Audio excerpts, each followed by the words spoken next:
muranga gwitu ogwo kuyonje kibuga cyitu town yitu kuba number 1 mu buyonjo hate turiyo tugaruka tugongera mwamani goreka muranga kugira ngo itwe nitwe tushitamire twenda ngo turebe site yitu ngo yaba enyonjo munonga ekintu kimanyisa kiware meya natorotora ecupa cya mizansi natorotore vere kibanti kimanyisa ngo niwe utagaruka kunagana gevere hanangiriza abantu bambara site yona mosire kutira munonga akakobe yinkurugamo mutware nkekiragiro kandi mutware nkekintu kikuru nimandukoro buyonzo burwaka no rukoreruka omukwezi kandi nebitongore bitu ebiteyiro murumo nka EcoSafe Home Clean tati ebitongore nabe byabutakozero murumo gwabyo habako abantu bashashura sente omwe babura kuyonja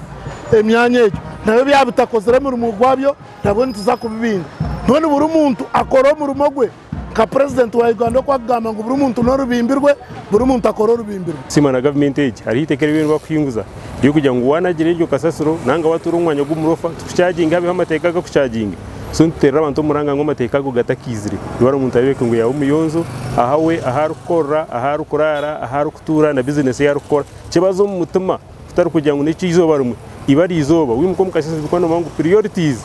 omukasese mukwanza wayonza horire wayonza hakweturire kandi nanyicho numwaze wiza kuranga nutura hanta ahatebekine ubwo turize kubona kwesimsa batwabambara site tukabambara site yendofa tajya kuba site yenyonzo kandi erikirini erina green in the roadside trash cans ezo trash cans ashitwastero no kugira ngo buri kantu kona ako muntu araba kwise yaba wari yacuwingagamo bawanywe chupa ya mizi